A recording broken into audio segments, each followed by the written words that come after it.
un an que je suis sur Alice à peu près. C'est une rencontre avec Diane de Cellier qui est l'éditrice de ces livres des grands classiques de la littérature mondiale et qui éditait chaque année un livre.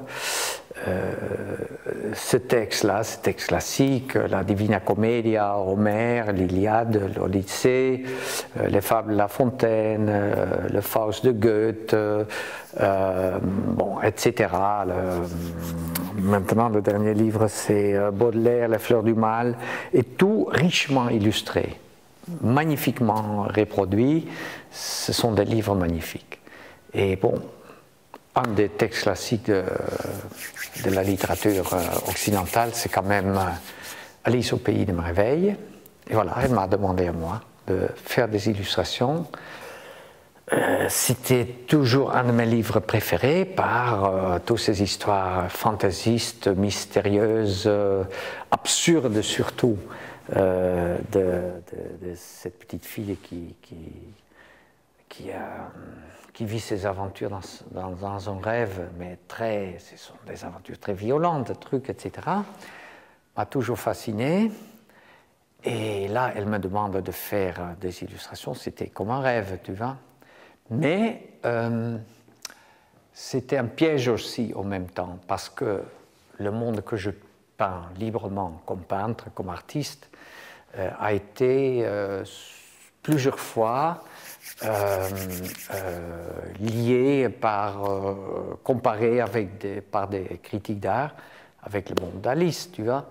Alors là, on dirait, ça c'est l'artiste qui doit illustrer Alice, mais en même temps c'est un piège parce que c'est tout autre chose de faire un monde qui apparaisse, qui est rassemblant à celle d'Alice, mais qui est le tien, quand même, ou de illustrer le livre de Lewis Carroll en étant très fidèle au texte et de ne pas t'échapper dans le monde à toi, mais de rester dans le monde de Carroll. Alors vraiment, pendant des années, je ne savais pas comment attaquer le problème, parce qu'en plus, Lewis Carroll, Alice au pays des merveilles et l'autre livre, Through the Mirror, sont les deux livres les plus illustrés du monde. Alors, autre problème, je voudrais faire quelque chose qui était outstanding, différent. Alors, j'ai eu l'idée, finalement, de ne pas penser à des illustrations, mais de justement faire des grands dessins de peintres, de dessinateurs, d'artistes libres, inspirés par le texte de Carroll, mais être très fidèle au texte, de ne pas changer, de ne pas faire « Oh, mais je m'en fiche, je suis pas Andrea, je vais faire le truc, etc. » Non, lire le texte qui est un texte plein d'humour, plein d'inventions, plein d'associations avec des choses de l'époque, mais aussi avec des jeux de mots incroyables, tu vois, un texte absurde comme les Anglais le peuvent faire, et de jouer le jeu avec Carroll, mais de ne pas faire des illustrations.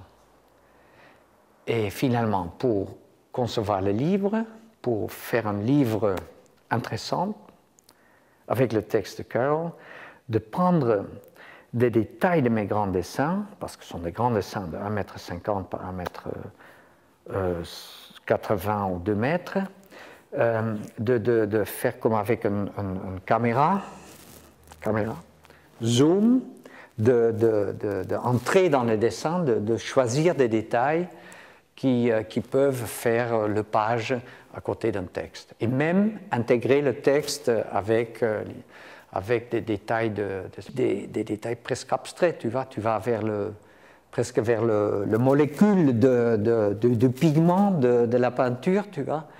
Un détail qui est simplement beau, qui est simplement qui entre dans le rythme des images qu'on aime montrer entre les textes ou avec le texte, etc. Alors, concevoir le livre comme ça va être encore un travail énorme après les dessins, tu vois. Bon, là c'est le premier livre de croquis, et ça c'était le premier essai de trouver un personnage, le personnage d'Alice. Les vêtements, chevelure, blonde ou brune, peut-être encore un peu trop classique, ça ressemblait un peu trop à Alice qu'on connaît. Bon là, regarde déjà, j'avais vu une fille dans un mariage d'un copain, dans une synagogue de Buenos Aires, et je croyais que c'était elle qui devrait être Alice. J'étais vraiment en train de chercher partout. Alors là, je voyais cette fille et je dis, ah oui, c'est Alice. J'ai fait beaucoup de photos d'elle, etc., etc. Mais finalement, ça n'a pas donné, parce que j'ai décidé de ne pas avoir un Alice seul, mais qu'Alice pourrait prendre n'importe quelle forme dans chaque dessin individuel. Bon, alors les dessins d'Alice qui sont prêts jusqu'à maintenant, c'est la scène, pour moi, la scène la plus violente de toute cette histoire. C'est qu'Alice entre dans une petite maison, dans la cuisine directe, elle entre et c'est plein de fumée, plein de poivre dans l'air, et tout le monde s'éternise, oui.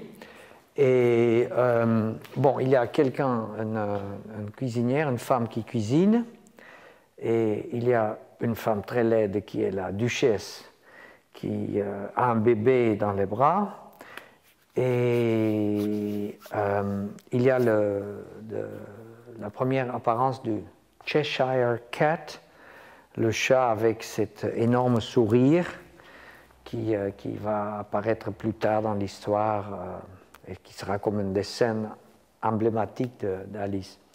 Alors, ce qui se passe, que la cuisinière, de temps en temps, devient complètement folle. Elle prend tout ce qu'elle a sous les mains et les jette contre la duchesse avec son bébé, le bébé qui pleure, la duchesse qui essaie de le calmer, mais qui, au même temps, est violente envers Alice, parce qu'elle dit qu'il faut le couper la tête. Un autre truc de violence incroyable.